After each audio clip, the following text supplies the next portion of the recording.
Hello, everyone, and welcome to this webinar organized by the EERI Professional Development Committee.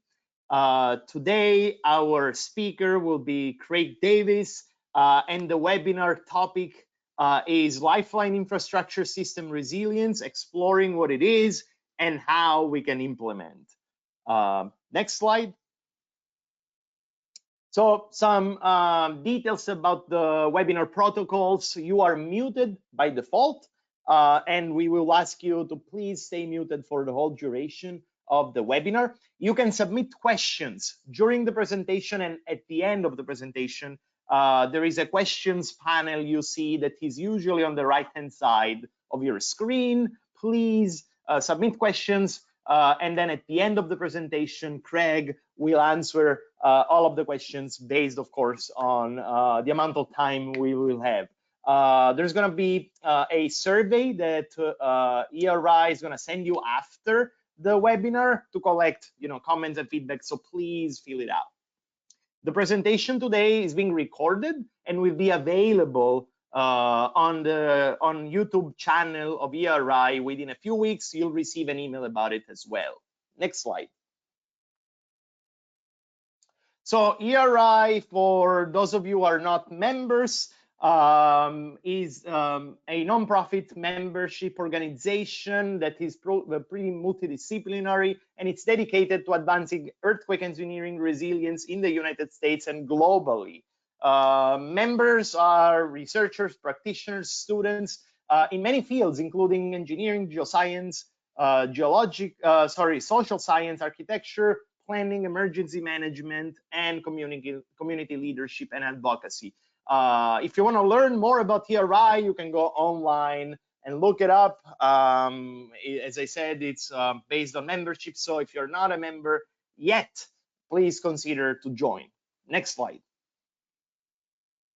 This webinar is offered by the Professional Development Committee that I'm pleased to co-chair with Mervyn Kowalski at NC State.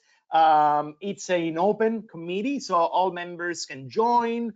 Our goal is to coordinate with other committees and identify timely webinar topics. We are offering a variety of webinars this summer. There's going to be one upcoming that I'm going to present at the end, so please stay in touch with us if you're interested in future webinars.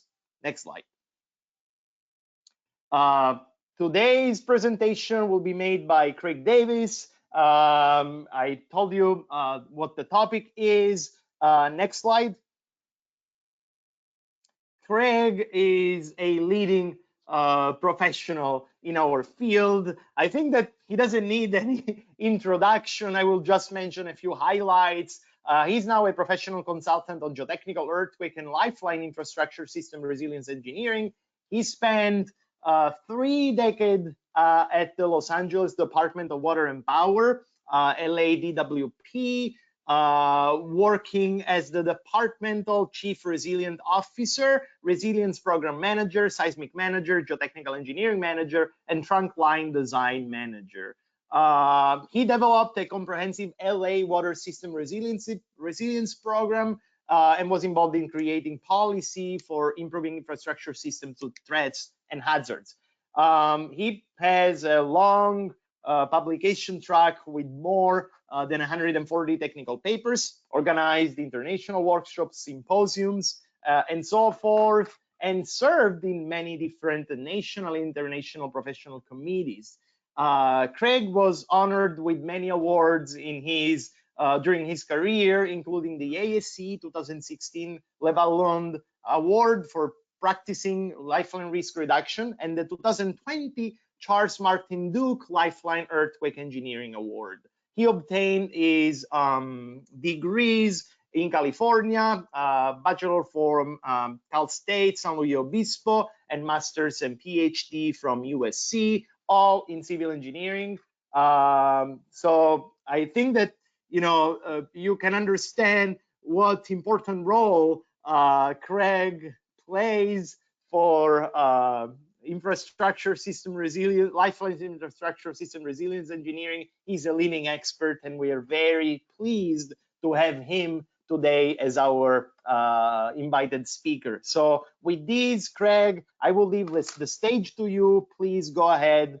We'll be listening to your presentation, and then we'll have question answer session at the end. Thank you. Thank you, Paulo. Appreciate the introduction. And as he mentioned already, I'll repeat the title, Lifeline Infrastructure System Resilience, exploring what it is and how we can implement. So the word exploring is important to me here in that I'm going to give you lots of information as identified here in the outline, but it's works in progress, things are evolving, we're learning lots. And so I wanted to just express the idea that we're exploring this with everybody, letting you know how some of this is coming about, but it's still an evolving process. So stay tuned and help make the improvements. So in this outline, I'm going to start by giving some resilience definitions. Hopefully you've heard them before, but I'll explain what they mean relative to Lifeline system infrastructure resilience. Then we'll go through some characteristics of resilient Lifeline systems. I'll introduce a framework to engineer resilient Lifeline systems. Then we'll go through the concepts of functionality and operability, basic service categories, functional recovery, continuity of lost services, coupled with emergency accessibility services. Then we'll move into a short description on performance objectives and performance-based design, and finalize with some summary and conclusions.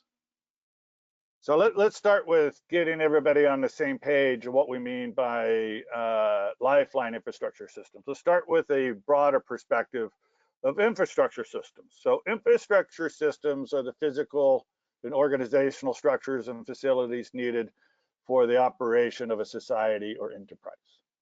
Lifeline infrastructure systems are a subset of the gross overview concept of infrastructure systems. So traditionally, Lifeline infrastructure systems include water, wastewater, stormwater, electric power, communication, gas and liquid fuels, transportation, and solid waste systems. Others, try to bring in different types of concepts, which in different arguments you can, bring in other systems, but that's why I mentioned these are the traditional ones. These are fairly consistent, and but they're not necessarily the only ones from different perspectives that will be identified as Lifeline systems. But these are the ones that we'll be talking about today. I also want to emphasize that Lifeline systems are social technical systems. They include the physical infrastructure and the organizations that manage them, meaning that the physical infrastructure, so if it's a water or sewer or gas, it might be pipelines as part of the infrastructure system, and pumping and generating stations, electric power. Those do not operate on their own. You have to have those to make a Lifeline system, but you have to have the human interaction to make these work. So it's a combination of both the human and technical systems make a Lifeline system.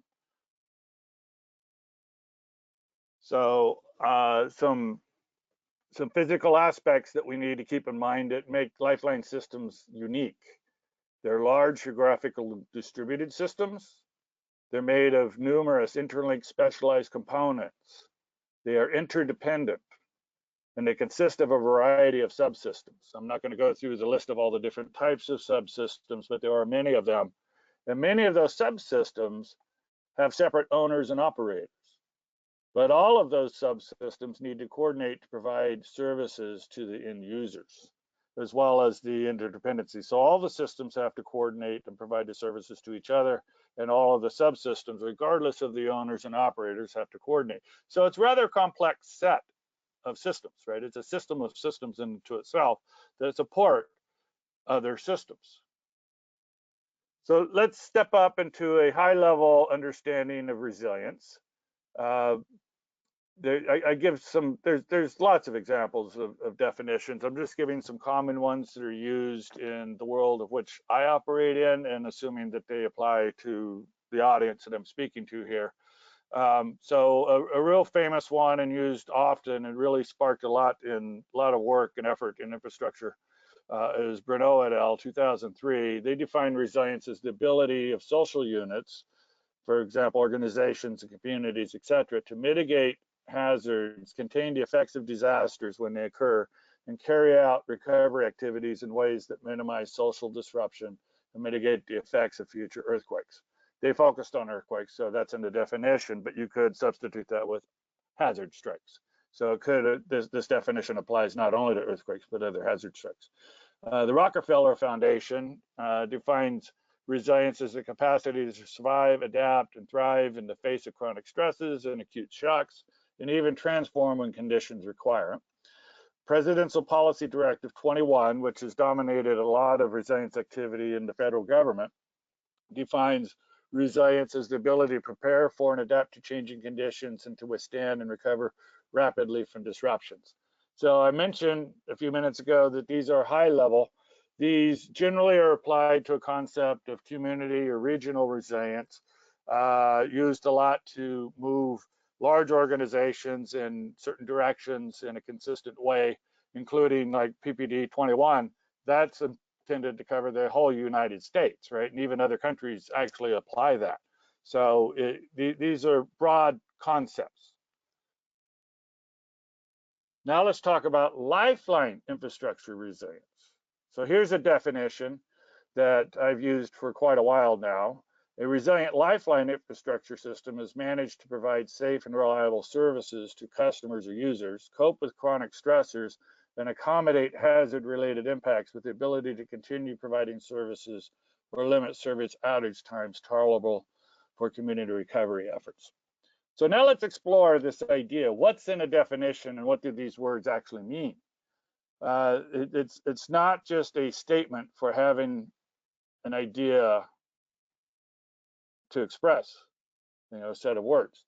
There's a lot in that definition. One, and I'm going to go through 3 slides that actually explain this. So this definition is consistent with the above referenced definitions I gave, those 3 earlier ones, as well as many others, right? Those are just 3 examples of resilience definitions.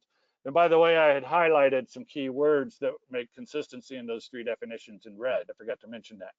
But this definition on infrastructure resilience also has a strong emphasis on services provided by lifeline infrastructure systems. It helps lifeline infrastructure organizations focus on operationalizing resilience in practice, as compared to these other higher level definitions that are setting things like policy into place. If you were to think about those and you're operating a water or electric power system and you say, be resilient, here's your definition, you're going to have to question, well, what does that mean to me? How do I actually operationalize that to make my infrastructure system resilient?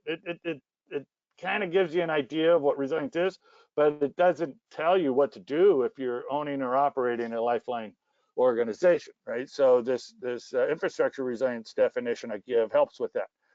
It covers a range of potential events which may impact a system from relative frequent to the rare and extreme. It emphasizes the need to continually maintain a system in good working order to ensure resilience across a spectrum of hazard types and magnitudes. This definition incorporates the understandings that lifeline infrastructure systems exist to serve the broader community. The damage to lifeline infrastructure systems cannot always be prevented in large hazard strikes. That services may be lost as a result of the damage.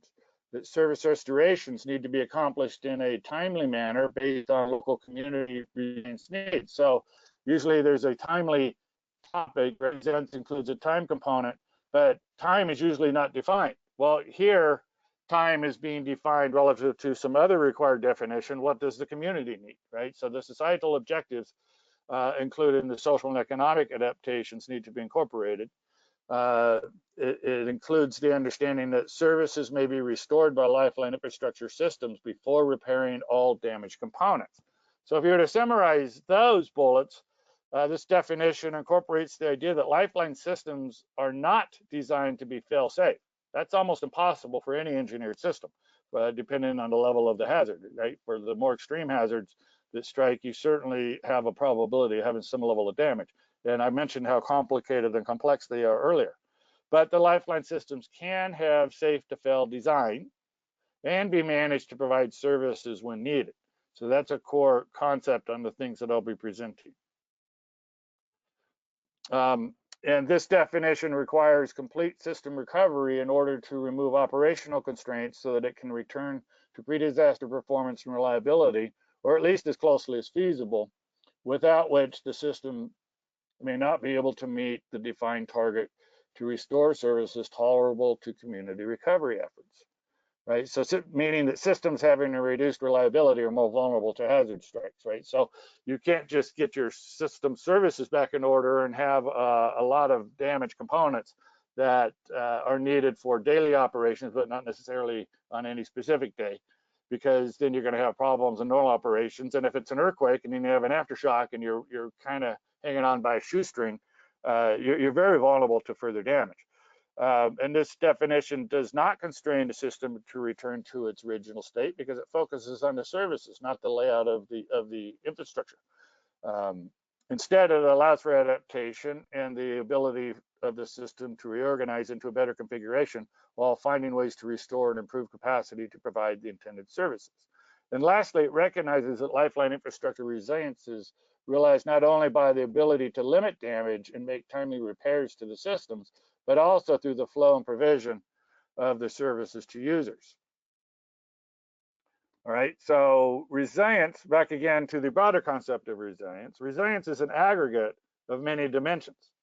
Infrastructure resilience focuses on a subset of those dimensions related to the built systems important for community resilience. And in the absence of Lifeline services, community resilience is diminished. So to understand Lifeline infrastructure resilience, we need to identify the domain in which we're thinking about what are these Lifeline resilience parameters, right? So now we need to begin to answer what is a resilient Lifeline infrastructure system? That's a basic question that I asked myself many years ago when I was able to work with the MCER group that led to that Brunel 2003 group. It's a big question, and we all need to have an answer to this question if we're going to move forward in creating resilient infrastructure systems. So I'm going to start with a model that we created at the American Society of Civil Engineers through the Infrastructure Resilience Division. So you notice that there's a lot of different dimensions on here, but there's three axes. Vertical axes are the systems. I've identified them before.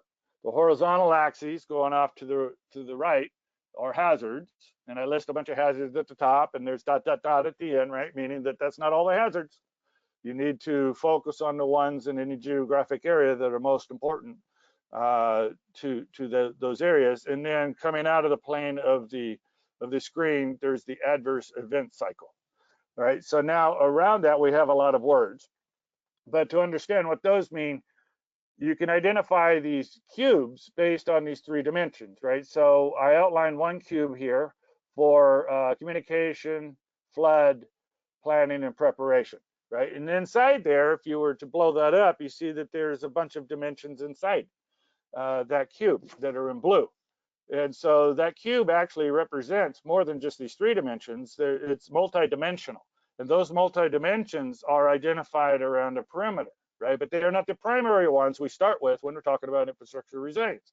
So at the top, we have hazard and multi-hazard dimensions. On the sides, we have dependency relationships. We have the data. We have the social sciences, economics, research and development, and so on, education, decision-making. Then down at the bottom, we have the geographic perspective of how things change on the international, federal, state, regional, local, right? Things are very different as you move across this country. We have well-known ideas of redundancy, rapidity, resourcefulness, robustness, adaptations. There's project life cycles, plan, analyze, design, and so on. Not necessarily all these dimensions fit inside each of these cubes. Some of them apply to all cubes, some of them apply to some cubes. And then we have risk and uncertainty on the outside that permeates throughout every one of these dimensions, right? They're not identified as a separate dimension. They are linked with everything. So we'll use this as a basis for formulating the characteristics in upcoming slides. So now I'm going to describe how to define characteristics of resilient Lifeline systems and some work that we've done. So characteristics are the attributes, features, qualities, and traits of resilient Lifeline systems. We need to define the characteristics in order to truly understand what a resilient Lifeline system is. And once we do that, we can begin to answer this question, what is a resilient lifeline system that I posed earlier? So I want to point out, I need to first acknowledge some colleagues that I worked with in creating this information in the upcoming slides on characteristics. Ali Mostafavi and Haesung Wang. Ali is at Texas A&M University, and Haesung is at Oregon State University. And I'm going to point out that there's a publication of which, if you want to learn more, you need to go here because I can't present everything in this presentation.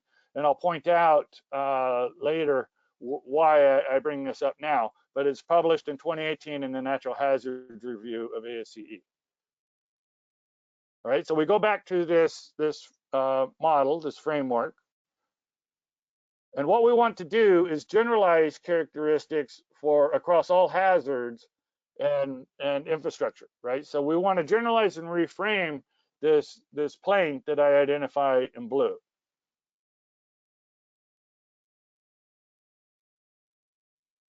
Okay, and when we do that, we see that we still have the event cycle down on coming out of the plane of the screen, but the other two axes are now redefined into resilience domains and resilience properties.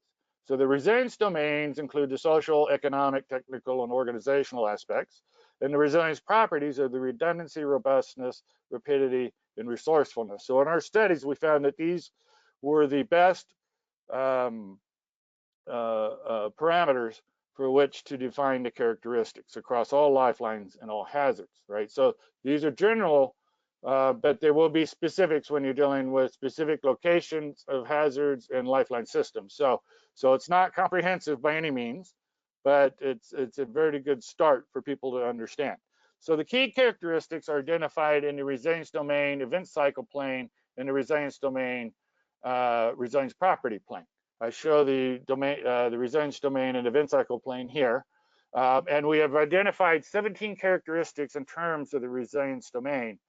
And they're identified in terms of organizational, technical, economic, and social, right? So I'll identify those. So in these next slides, I'm going to lay out for you what these are. So in the organizational characteristics are labeled as O1, 2, etc., technical T1, 2, and so on.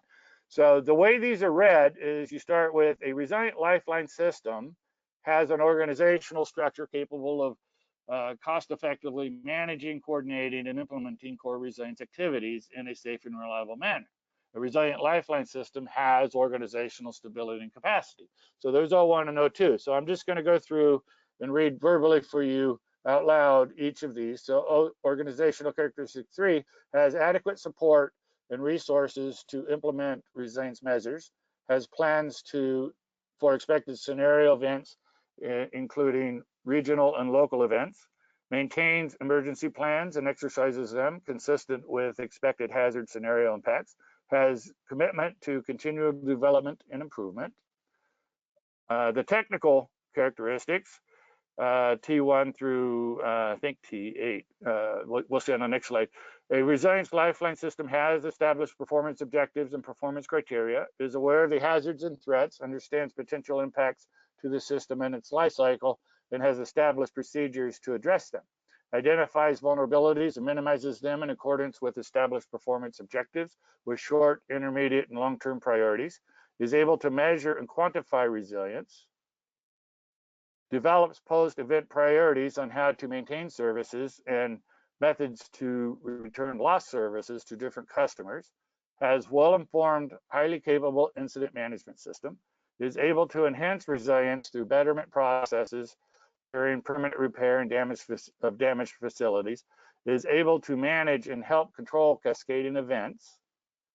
Then moving to the social and economic, a resilient lifeline system understands the direct and indirect social and economic aspects that may result from a damaged system in current and future states, is able to provide adequate and reliable post-incident emergency accessibility services throughout operational areas, and has good communications with customers, community leadership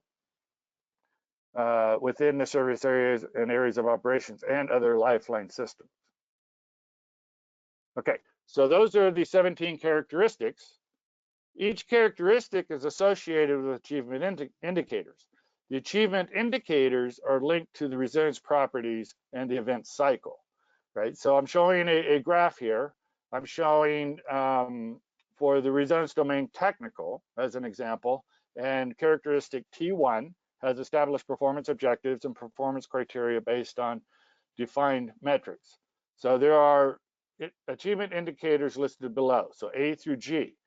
And the middle bullet on the left shows that there are 119 achievement indicators. I'm not going to go through all 119. I'm not even going to read one specific achievement indicator, but I just want to give an example on how these are used. And so earlier, the second bullet identifies that the achievement indicators are related to resilience properties and event cycle. So on the colored, on the right part of this chart, you see resilience properties in blue and event cycle in green, right? So I've already identified what those are, and then you see X's. So each achievement indicator is linked to at least one resilience property and one event cycle, sometimes all of them, like the one G down on the bottom, and sometimes only a few, like A at the top, right? There's only 3, but there's at least one resilience property and one event cycle, and it could be broken down. So a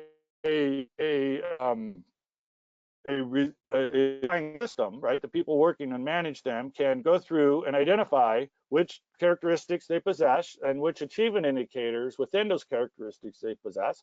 For example, I have a checkbox here, and I identify that there are some in T1. In fact, there are 2 by this example, A and B. So, for example, maybe a Lifeline system has A and B, but they don't have C, D, E, F, or G, right? So then they would identify, all right, I'm lacking in those achievement indicators. I need to do something to be able to achieve those. Also, another way to use these would be to identify if you wanted a resilience property or an event cycle characteristic that you wanted to focus on. You might, for example, say, I need to add redundancy to my system. So you can go to that redundancy column and identify which achievement indicators within each characteristic you have, and then you can begin to focus on those. So the last bullet there on the left, I say revert back to Davis 2018, Davis et al. 2018, which is the paper that I mentioned before, because all 119 of these achievement indicators are identified for each of the characteristics in tables for which you could do exactly what I just explained. So if you were to do that, you could go through a process for identifying how to implement these for improving Lifeline system resilience. So we can use these characteristics and indicators to identify gaps that exist. So what do you have and where are the gaps? We could use those gaps to develop a resilience program and then incorporate local hazard and Lifeline specific resilience issues that are not in those tables. Remember that we can't do that because we've generalized. The local items have to be identified locally, right? We can't do that in general. So we have this simple diagram that we should be able to look at to identify the target resilience characteristics. Those are already tabulated for you. You can identify what exists within a Lifeline system. Those would be those that are currently possessed. And then you identify, from that you just subtract and you can identify those resilience gaps. Those are what are not currently possessed. Once you identify those gaps, you can go into this continuous process on figuring out how to implement those within your organization that makes up the Lifeline system, right? That runs them, right? So you identify the gaps, you develop a program, you prioritize the improvements, you implement them into planning and so on, translate into the capital improvement. In that process, you might find and learn some other things. You could do that for a few of those gaps. Once that's done, you would have some more capacity theoretically, and you would maintain the ones that you already have, and you would improve your system by incorporating those that you don't have, right? So it's a continual process. Now let me go to the framework for engineering resilient Lifeline systems. This framework to engineer infrastructure resilience was developed jointly by the ASE Infrastructure Resilience Division and the Japan Society of Civil Engineers. And we've laid out the basic framework, but we're still working on other things. So it's a continuous process, but we've made substantial work in the past few years, and we've been presenting this elsewhere. So I felt it would be good to present to you. So we address analysis, management, and governance for infrastructure resilience. This intends to cover the infrastructure domain previously described. help direct research, development, and implementation, and clarify the role of infrastructure systems within the broader community resilience. And it does incorporate the 17 characteristics of the resilient lifeline systems, although I won't be pointing that out. In particular, where they all land, you might be able to see that, and I won't be going through everything in great detail. So here is the framework. It's a rather complicated diagram that I want to walk you through. So what we have is it's an infrastructure framework for assessment, governance, and management. So the assessment, system assessment, is listed at the top, and we split the page horizontally. There's a line here, if you can see it. It's kind of light on the screen, but on the bottom half we have management, governance, top half system assessment. We have a legend here that identifies processes in this tan color, tools in blue, and outcomes in green, right? So what do we, and then we have 8 elements. I'm going to walk you through these 8 elements, and then we'll go through some of them in greater detail. So element number 1 is infrastructure resilience domain. So I've already described that in detail. I won't be going back to that much. Element 2 is the building and lifeline system performance and functionality. So I guess I should point out this infrastructure framework includes buildings, whereas I'm focusing on lifelines, right? So this includes buildings and lifelines, but take it for I'll be describing the parts most directly related to and how it relates to lifeline systems. So element 2, lifeline system performance and functionality. Element 3, identified with this diagram up here, system service provision and operability. Element 4, continuity of services temporarily lost. Element 5, social and economic activity. And so you see these gray arrows moving through the assessment part, and then through element 6, which is the community, which identifies the well-being, equity, and livability, etc. Then we have blue arrows showing the flow through the management and governance. So elements 5 and 6 feed to element 7, which is established community performance targets, which moves to element 8, define infrastructure system performance targets. And then that moves to a flow back in a circular loop where you would get some feedback and you would compare the assessment of the system either from a scenario or an actual event, right? Could be either, but you basically compare elements 2, 3, and 4 with 8, the targets, and see what you have.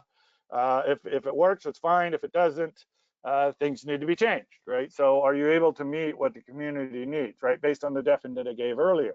Then there are outcomes in green, right? So policy is an outcome from these management and governance, also outcomes of social economic losses and economics of resilience. And then there's these tools of which I'm not going to spend time on today. That would be a topic of different discussion. So what I'm going to focus on today, trying to move this slide.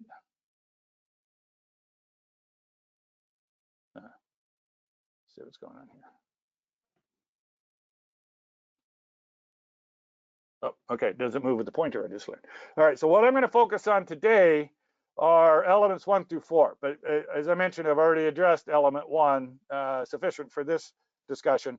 So we're really going to look at functionality, operability, and continuity in operable services. So this is just a simplified version of the core infrastructure resilience elements. And then I will get into some of element 8. Defining infrastructure system performance targets. All right, so let's move into functionality and operability. We'll address these kind of together, but starting with functionality.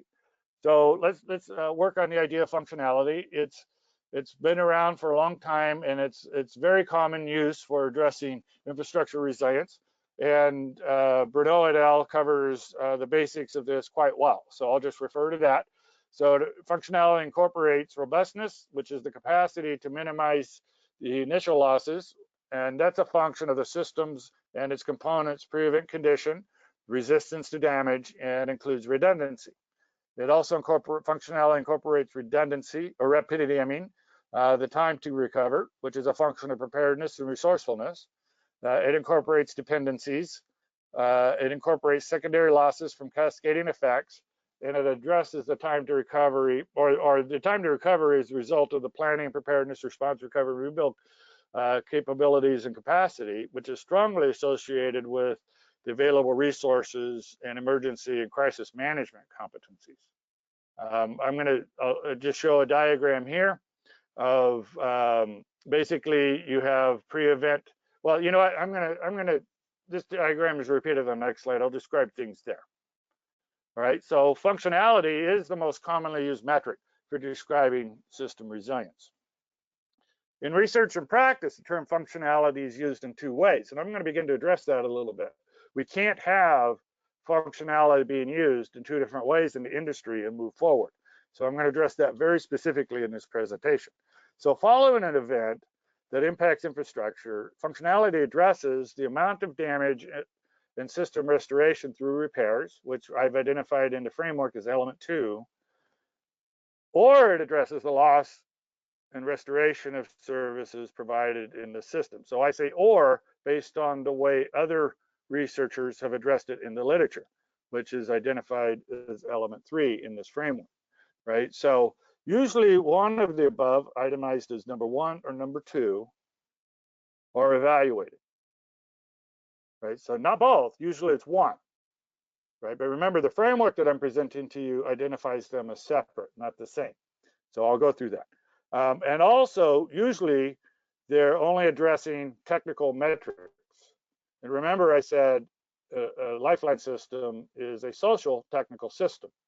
So I'm pointing out here that, and I'll bring this up at the end, that functionality does need to incorporate the social aspects of the social technical system for it to be true functionality. But usually, the state of practice at present, it only addresses the technical side, and I identified that earlier. All right, so I have these two diagrams. The one on the right was on the previous slide that I mentioned, but I'm going to describe them here. So basically, the one on the left, it shows a downward curving diagram of functionality, which really is representing that you have aging and deteriorating effects on systems. And so technically, the function is slightly less every day as it deteriorates, usually on a daily basis, maybe in an immeasurable amount, unless it's a severe change. Then you might have some kind of an event, like an earthquake. Then you'll lose functionality, and it will be restored in some way to different levels, back to the way it was, which would be R2, something less to the way it was, R3, or something better than the way it was before the event, which would be R1. The one on the right basically is just normalizing for deterioration effects, right? Which is a very common way to present it. And so as long as you recognize as deterioration that changes things over time, it's an important understanding for resilience. But you basically can look at it in a simpler way with R1, R2, or R3, as I described them earlier, with the curve on the right. Okay, but now, to understand infrastructure resilience, there is a need to measure, 1, the performance and reliability of the entire infrastructure system serving its intended purpose at or as close as possible to the level it did prior to an event, meaning the percentage of the infrastructure system working at pre-event levels, which is element 2, and the operational level that serves or that provides infrastructure services adequate to allow social institutions to perform their functions. The percentage of users receiving accustomed pre-event services from the infrastructure system. That's element 3. So here, I'm using the word and. So to properly measure infrastructure resilience, we need both 1 and 2. And so items 1 and 2 do correlate with the items 1 and 2 I emphasized on earlier slides, where usually in current practice, we're measuring 1 or 2. We need to be measuring 1 and 2, and that's why they're listed as separate elements in this framework. Okay, so let me give you some evidence on how it's currently being used, the term functionality, right? So in current practice, the term functionality is used by measuring 1 or 2. So I show a chart, I give references on the left column. You see I have a measure. It has item 1 and item 2. That relates here, or the earlier slide, 1 and 2, or what's represented in this second column or set of columns. Then I have a column identifying mixed, and then whether they actually address the concept of operability. So remember what I'm trying to say here. These current references only use the term functionality. They use it by either measuring 1 or 2, right? They're not doing both. They're measuring 1 or 2. These are very common. So we have the NIST Community Resilience Program. We have Bruneau et al. We have ASC 7 and 41. We have the Washington and Oregon resilience plans, and so on. So this is not a comprehensive list. It's just a selected set of examples of commonly referenced documents to let you know where we stand with using the term functionality. So we're using it to measure 1 or 2, right? So you don't see boxes, X's in both columns. They're using 1 or 2, and they call them functionality, right? And so then over on the right, I asked the question, do they actually bring up the concept of operability? Some do, some don't. So that's just identified with a yes or no with maybe a comment. And then in the middle there, I say, is it mixed? Yes. So the NIST CRPG, if you study it, you will find that they mostly are using it in terms of definition 2, but they do switch occasionally to actually referring to definition 1, right? Then you come down here, the Washington Resilience Plan, I have a note over here, defines functionality as measurement 1 and operability as measurement 2 for some infrastructure systems and vice versa for others. So for some infrastructure systems, they're using it in one way. For others, they're using it in the opposite way. That's actually a little bit confusing. The Oregon Resilience Plan just does the complete opposite in those definitions as the Washington Resilience Plan. So if you're studying these to use as a basis, you should get confused if you're really trying to understand what they're trying to do. But we shouldn't do that. So remember, this is identifying how current use of functionality is addressed in the literature. So I propose a definitions to start breaking through this. I propose that we define functionality as the quality or state of working properly to provide a regular, reliable service at, or as close as possible to, what the infrastructure system provided prior to an event. Then operability is the fitness, capacity, or ability to provide basic services, allowing customers or users to receive normal or near normal amenities from a potentially impaired infrastructure system following an event. So I want to emphasize there is a need to clearly delineate the differences in the time to restore basic services versus a time to make all system repairs. And both cannot be used with the same word functionality because we cannot properly communicate. And then I also want to lastly point out that this definition of functionality at the top of the screen is consistent with the Bruneau et al. And some others, but not all, definition of functionality, which basically says full functionality is achieved once all construction and repairs are made. Okay, so a conceptual representation of functionality and operability. So functionality is when everything is repaired. It's a continuous function. You can measure it throughout time from the event to its full restoration. When everything is fully repaired, you would reach a milestone of full functionality. Operability is something that would be less than or equal to the functionality curve. And it's a continuous function that you would measure. And when you reach full operability, you're providing the same basic services to customers as prior to an event. Okay, so functionality is a measure of system resilience, and operability is a measure of how the system supports community resilience. So now understanding operability, to understand operability, we need to classify the basic service categories the infrastructure system must provide in a disaster. The basic services are those adequate to allow customers and users to proceed with or resume activities in a relatively normal manner in relation to these amenities. The accomplishment of these basic services through the network defines operability. I mentioned 100% operability earlier. It's when all the basic services are completed. And the system can have reduced operability by loss of dependent services, even if it is not damaged, right? So you can lose operability by having loss of electric power if you're a water system, even though you might not have any damage to the water system itself, right? So we can define these basic Lifeline services. I give some definitions for each Lifeline system that's in the column on the left. And the basic services are delivery, collection, connectivity, quantity, quality, duration, disposal, fire protection, protective barrier, and emergency. and the X's identify which of these lifelines have which of these basic service categories. You can identify, you can describe each of these. So each of the basic service categories on the prior top row, table of the top row of the table prior, can be summarized. I'm not going to go through all these. I don't have time, but just to show that they're there. And how are they applied? So a blow up of the prior diagrams, we have the functionality curve here, same operability curve, but the basic service categories can have a continuous measurement. And so here we show a system that would have 4 basic service categories, and they're restored, they're lost and restored at different amounts and different times.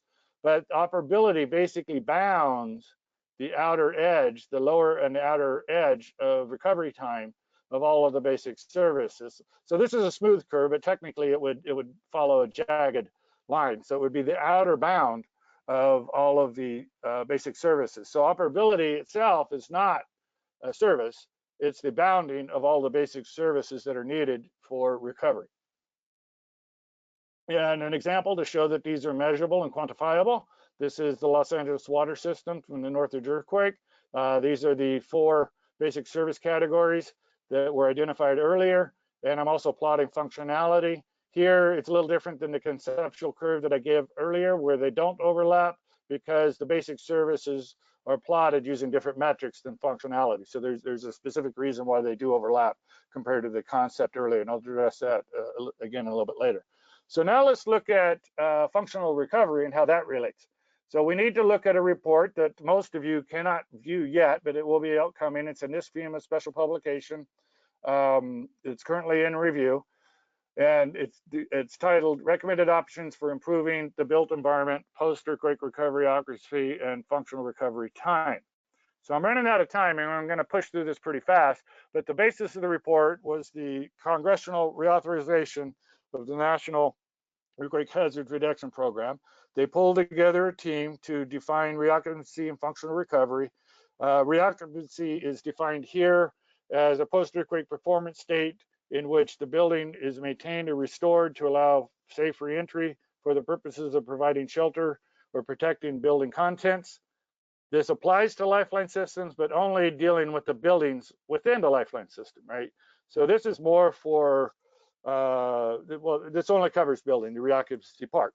But functional recovery is defined in that report as a post-earthquake performance state, emphasis added, not this by myself, in which a building or Lifeline infrastructure system is maintained or restored to safely and adequately support the basic intended functions associated with the pre-earthquake use or occupancy of a building or the pre-earthquake service level of a Lifeline infrastructure system. So functional recovery is a performance state when the basic services are restored, meaning that the users receive services essentially as prior to the earthquake and can undertake their activities relatively normal with respect to these services. So looking again at the same diagram, I just added functional recovery. So I propose that for Lifeline systems, functional recovery is essentially the same as full operability, right? And I've already defined full operability relative to basic services, which by the way is in the definition. So then let's look quickly at continuity of services, the element in the element 4 in the infrastructure resilience framework. So we need to understand that resilient communities can have a capacity to manage without basic services during the time the Lifeline network cannot provide them.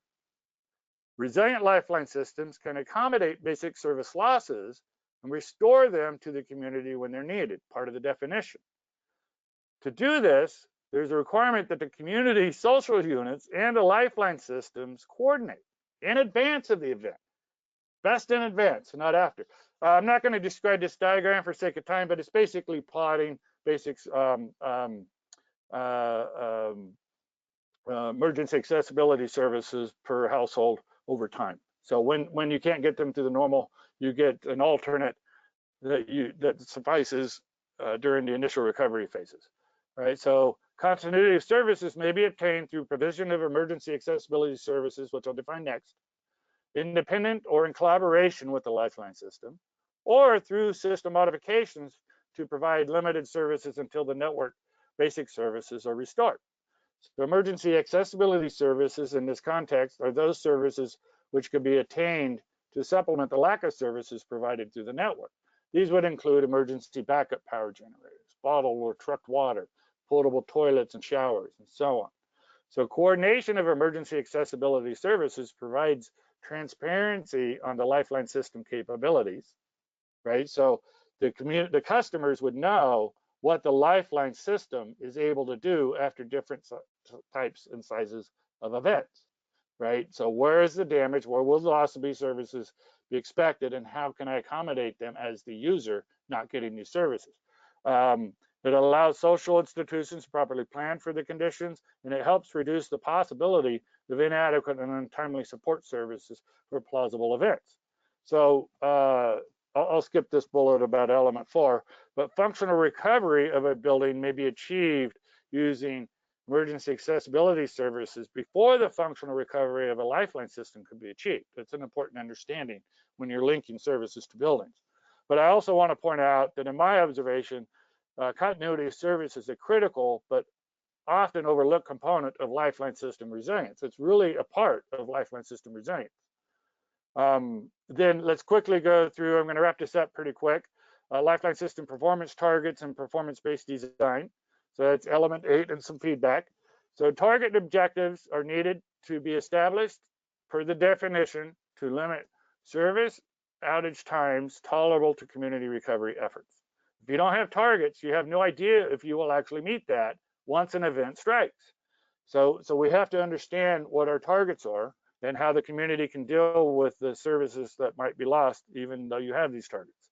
So they're established based on community performance targets, which was element 7 that I didn't go through in great detail.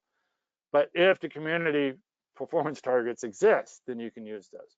So for example, NIST Community Resilience Planning Guide identifies how communities could create their own targets. And if those targets are made, then the Lifeline system can draw upon those targets. But I want to also point out that sometimes for Lifeline systems, there are still broader regional, social, and economic goals that go beyond any individual community, and that needs to be incorporated as well. So Lifeline systems should develop performance targets even if the community doesn't have them, right? So if the community is not undertaking a resilience program, that doesn't mean that a Lifeline system shouldn't.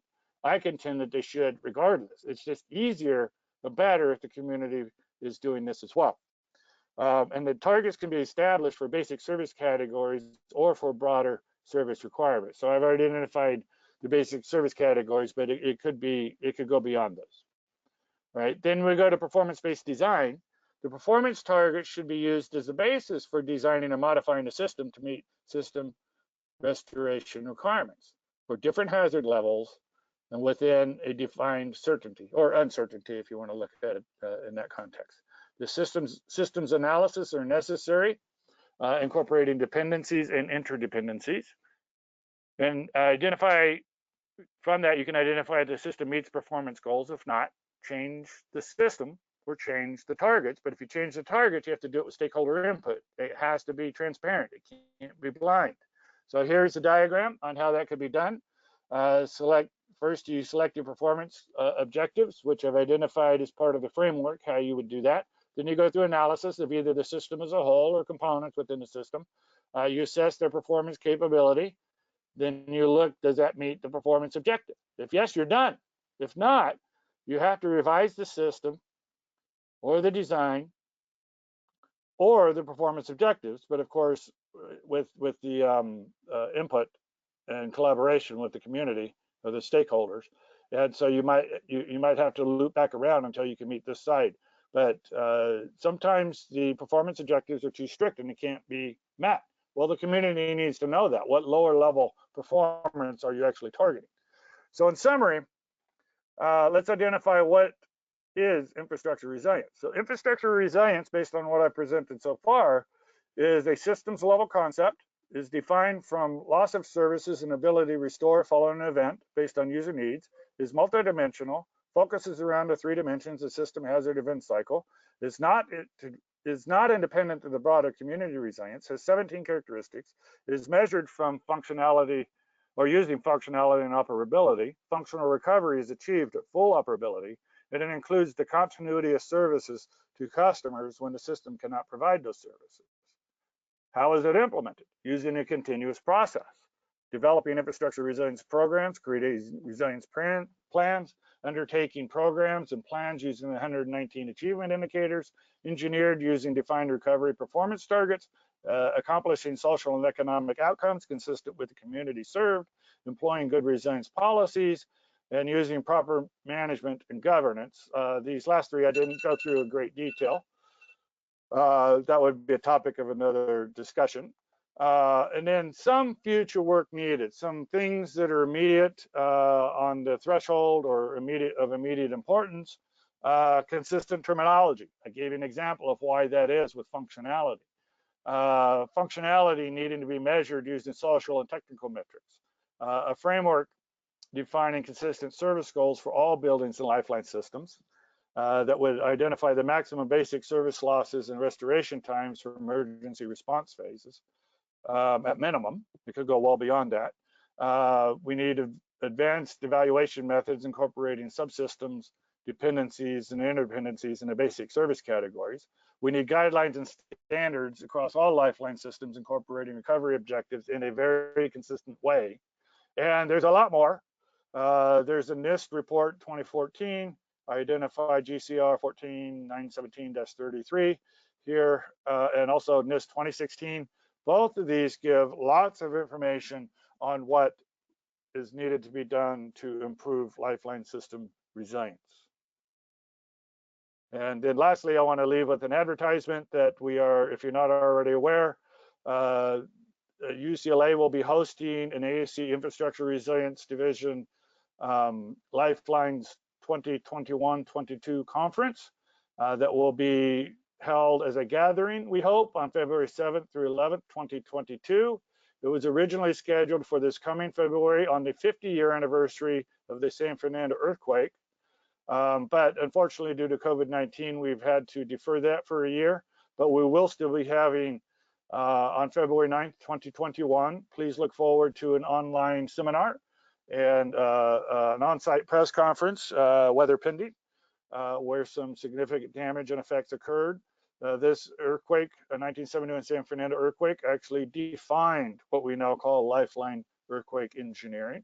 And it is the basis for, historically, for this type of presentation that I was able to give today. So you can find more at this lifelines2021.ucla.edu. And we look forward to seeing you and hearing from you at the conference. And we're hoping for a great gathering in 2022. But we also have events throughout the year of 2021, still to be determined. So watch the website. And please join us starting this event on 2021, February 9, and help us work through the entire calendar year to our final gathering in 2022. And with that, I thank you for your time. Thank you so much, Craig. We are now ready for questions. So please, if you have any questions, write them down in the questions panel. And then we'll try to answer all of them. There is a first question. I think it's going to be a good ice-breaking session. Craig, isn't functionality more a question of specific thresholds rather than percentages? Thresholds, meaning that you've I don't have the name of the person asking the question, so I don't know. But repeat the question. So isn't functionality more of a question of specific thresholds rather than percentages? I think the question is more about, you know, instead of percentages, actual values. I think that's my interpretation. Well, it could be. I'll explain it this way. So I see it as a continuous function of how things are restored. You could look at it as thresholds. So for example, in this diagram, I'm showing that you have full, I didn't go into greater detail due to time because I wanted to cover other aspects because I was just trying to explore concepts. But operability would be achieved at a threshold in this particular example of 60% functionality, right? So If you're looking at Community Resilience Planning Guide, they look at functionality at 30, 60, 90%. But I would say that that would be at their 60%, it would be here, their 90% would be here, and their 30% would be here, right? So you can break it into thresholds if you want, and that is commonly done.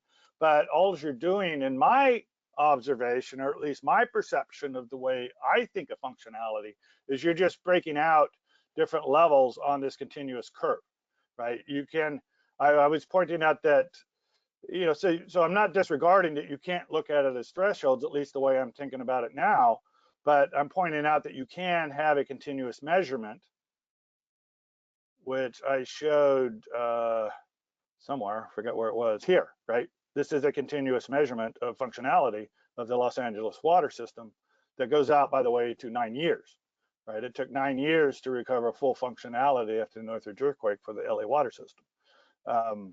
So, but you could break it into thresholds, I guess, in that context. I hope I got it right. Happy to talk with you more. If you have further questions, we can follow up afterwards. And Craig, the question was asked by James Bila. He will have more questions later. I just saw all of them. There is one twofold question by Jean-Robert Pierre. The first one is, the definition of lifeline resilience system is long, complex, somewhat philosophical, yet interesting and instructive. Would you have a reference that will give a definition specifically covering the technical and organizational aspect? This is the first. The second, is there a software package dealing with all the parameters and which will allow processing, for example, the different parameters, the event cycles, the resilient characteristics, the performance targets? So there's, the first question is more about definitions and you know, references. The second is about software, including all of these. Yeah, so the software, I don't believe one exists that covers all of this. And that's why I recommended that, you know, stuff like that, processes and analysis methods are needed. I'm actually thumbing through for reference that I think I have on here. But the NIST Community or Center of Excellence that John Brandelent actually presented last month in an EERI webinar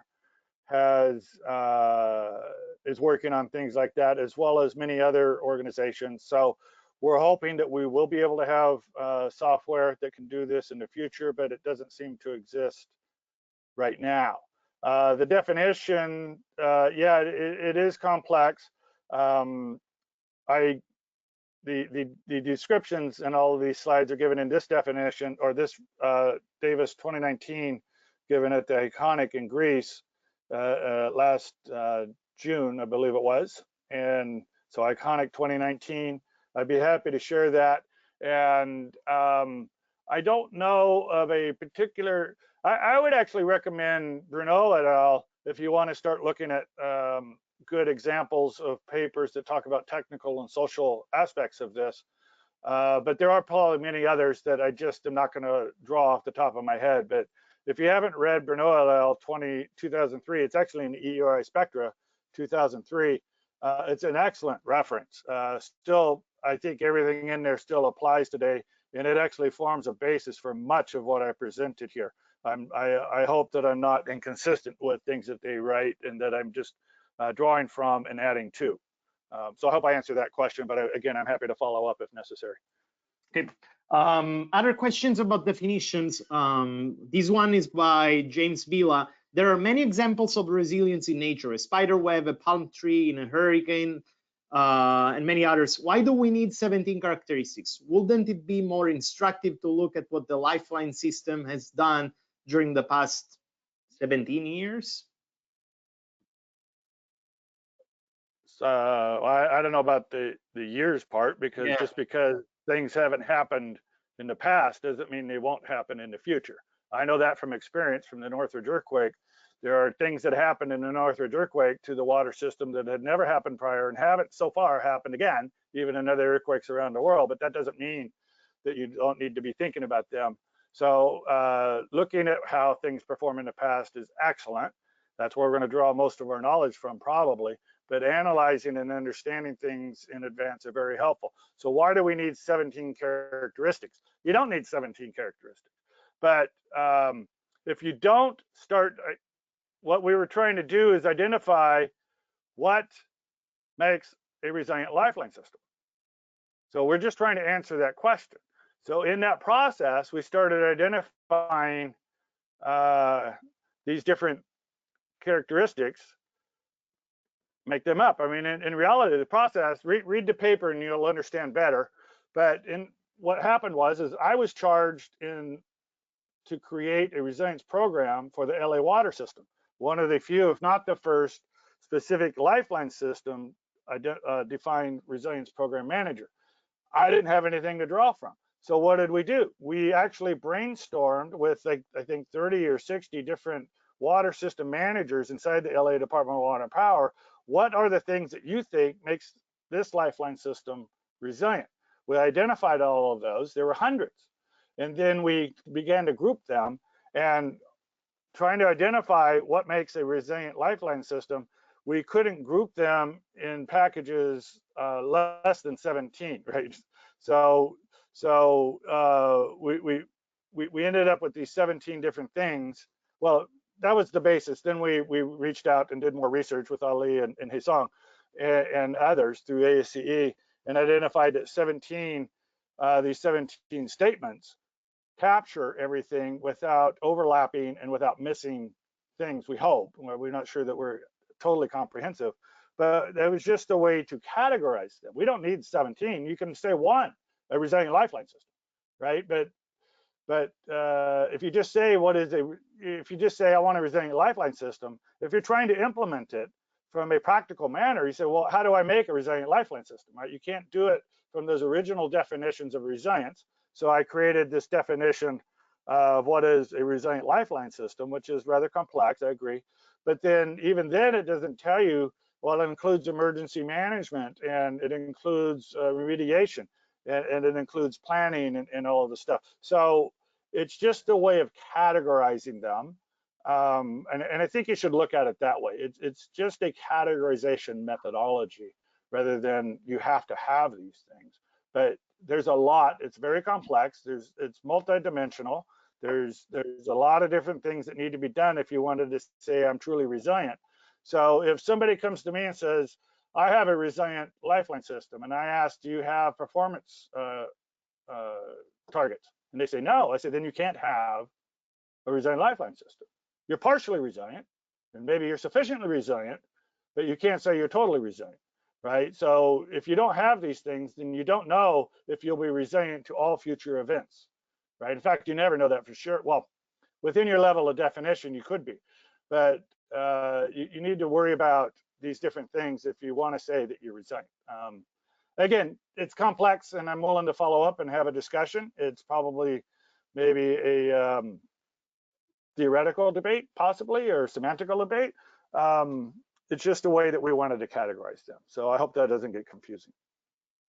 And yeah, thanks a lot, Craig, for these articulated and very actually interesting answer. And I think that the key to understand, the reason why you need it, you need a standardization of something like that, is that then you can actually transfer this knowledge to other systems and other locations. And the other thing is that, as you said correctly, you sometimes deal with rare events like earthquakes, and what it's not necessarily informative of what's going to happen. We have cycles that may cross many generations, and so we lose memory of what the performance of systems may have been hundreds of years ago, and the systems were not the same. So we need I think to have some strategies like the one you came up with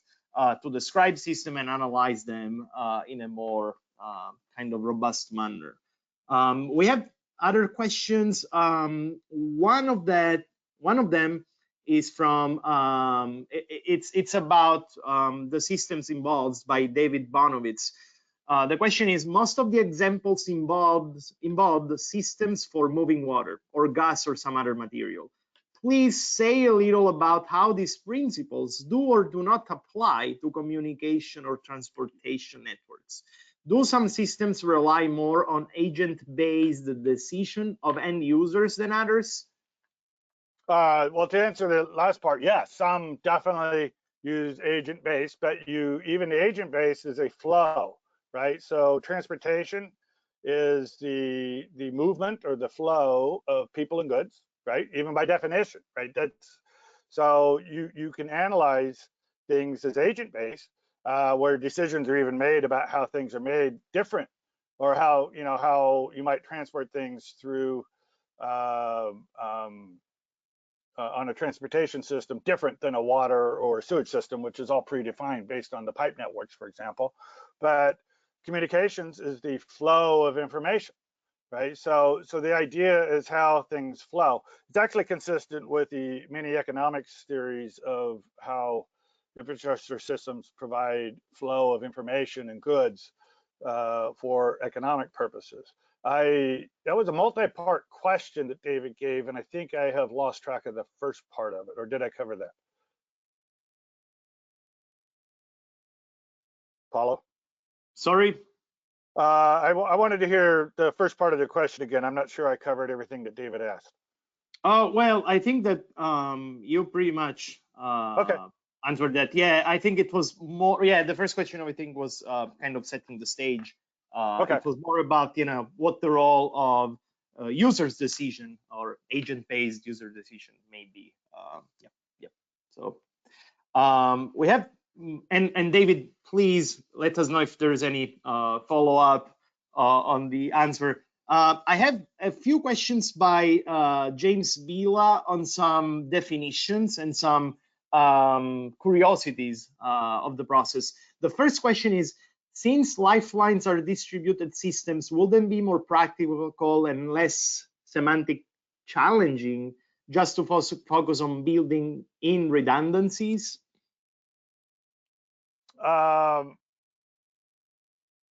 Redundancy helps, but remember, it's a social technical system. So I'll give you at least two responses to that.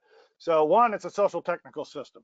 So you can build in all the redundancy you want, but if you don't have the social side of that or the organizational side of that social technical system prepared to respond, you cannot be resilient. If you totally fail at your emergency response, you cannot be resilient. You might have the best technical system, highly redundant in the world, and take the longest to recover because you just absolutely are not prepared and have no capability of doing so. So just adding redundancy in that respect is not appropriate. Second, there's an economics aspect of it. So there are some systems that say, and there are some very strong philosophies from a business world that says that if you have a redundancy, you're inefficient, right? So that by assuming you'll build in redundancy means that you have the capability of maintaining an excess amount of capital, not only to build these, but to maintain them so that they're useful after an event.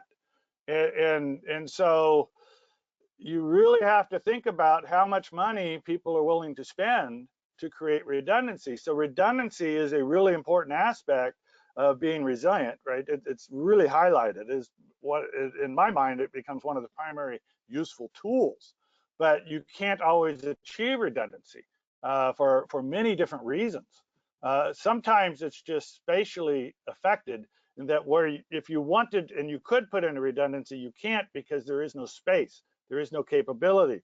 It's technically infeasible because you can't put it in. If you need two communication lines and you can't get the property rights to put one in, a second one, you can't create your redundancy. If you have two large diameter pipes and there's only space for one and you can't tunnel for some reason to put in a second one, or it needs to be spatially distant because then it would be geographically redundant, you might not have this technical capability of doing it. I've run into these things before. So those are two key things that come to mind. There's probably others if we thought about them. So Craig, we'll be back to some of these type of questions by James later. There is a question by Ghazal and Naeem, which has to do a little bit with what you're just talking about.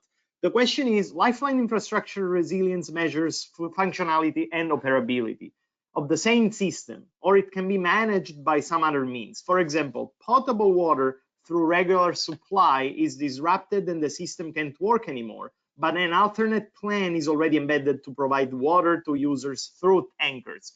This is more concerned with developing countries scenario.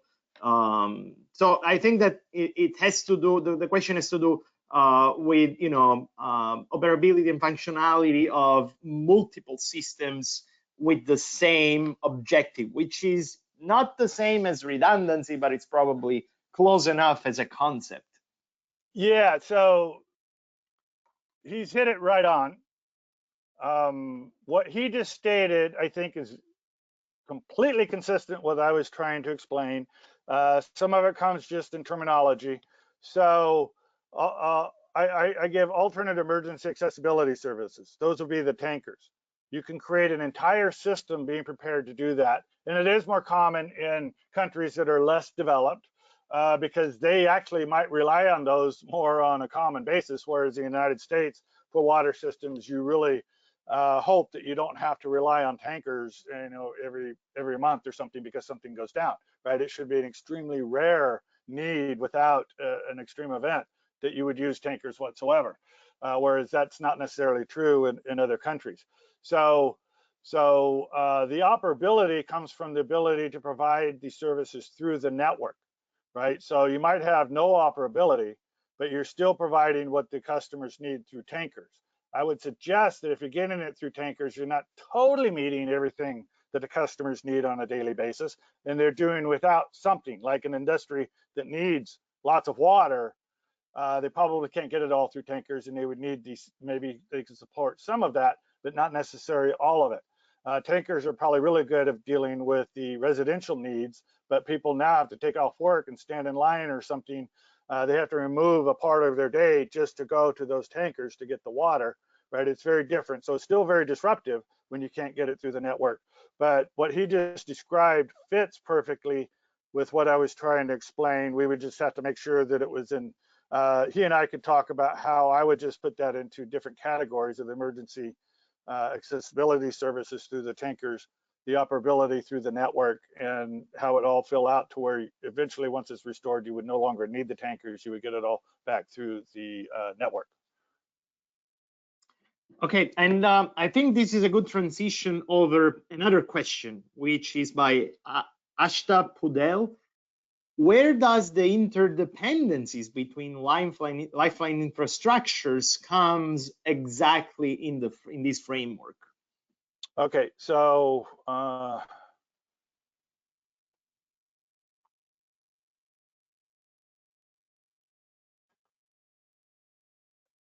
looking at this diagram, so the dependencies, so the way I laid this framework out, I shouldn't say we, the group that formulated it, and I should have given lots of credit, but there were too many people to state all of their names who personally helped with this.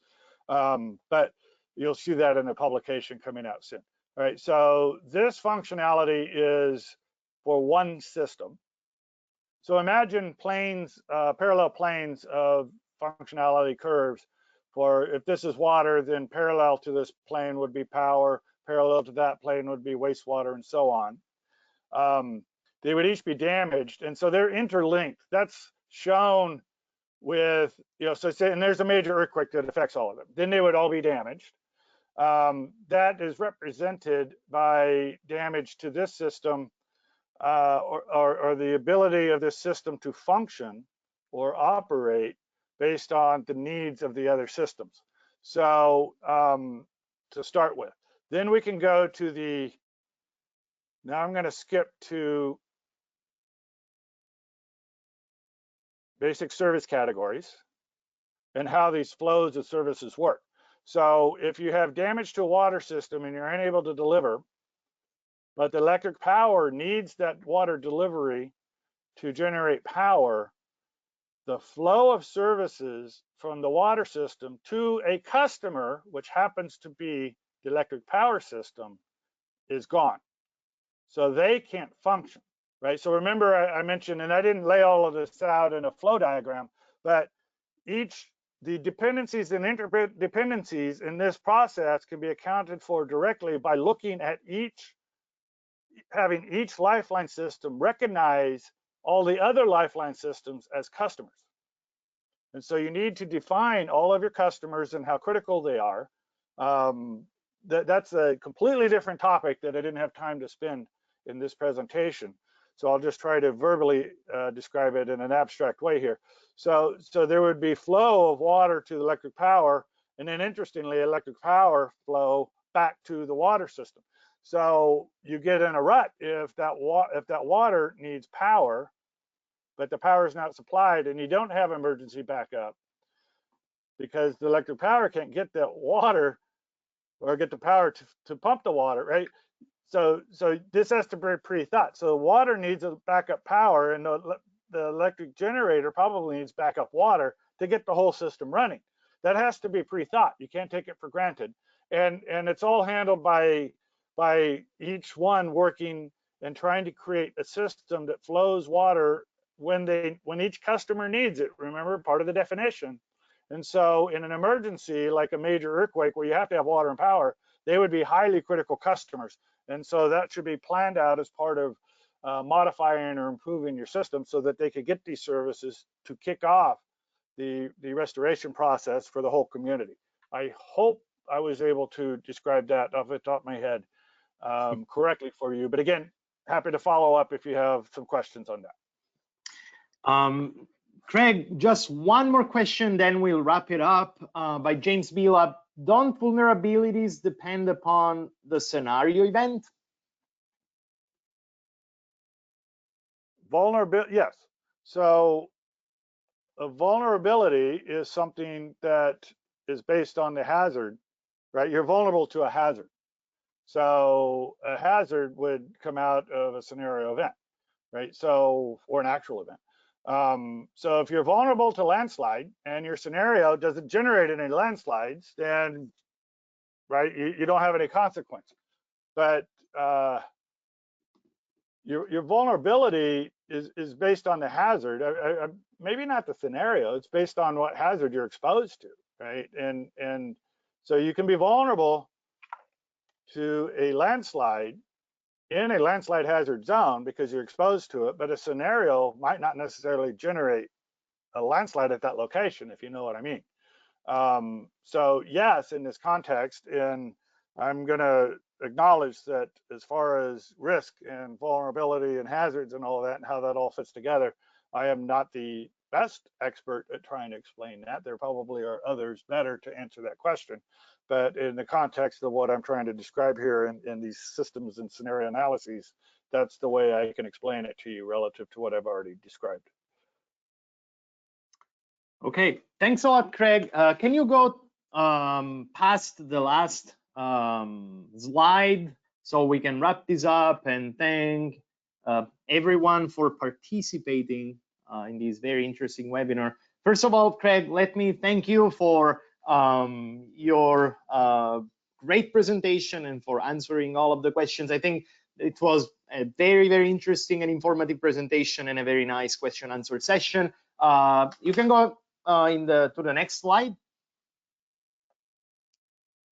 So we have an upcoming webinar which will be held on September 30 at 11 a.m. Pacific, 2 p.m. Eastern. It's about preliminary geological and structural reconnaissance observations from the August 9, 2020 Sparta, North Carolina earthquake. This is particularly interesting because of it's a small magnitude event that generated a lot of interesting damage to structures and some ground failure. So if you're interested in learning more about it, please join us. It's going to be a webinar, as I said, held on September 30. Next slide. PDH information will be provided in a follow-up email, I believe, in the next few hours. You'll receive a post-webinar survey. Please fill it out. And then we have yeah, you can go on the EERI.org website to learn more and join EERI.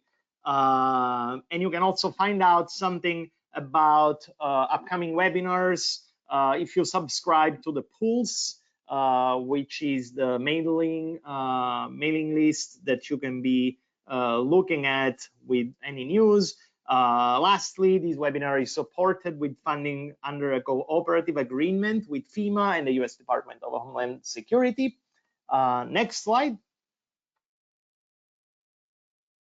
So to join EERI, you can go on eeri.org/join if you're not a member yet, and you can explore all of the benefits of being a member, including access to webinars and earthquake spectra. This was the last slide. Once again, thank you, Craig, for making the time. We know you're very, very busy, so we really appreciate you making this presentation for us and answering all of the questions.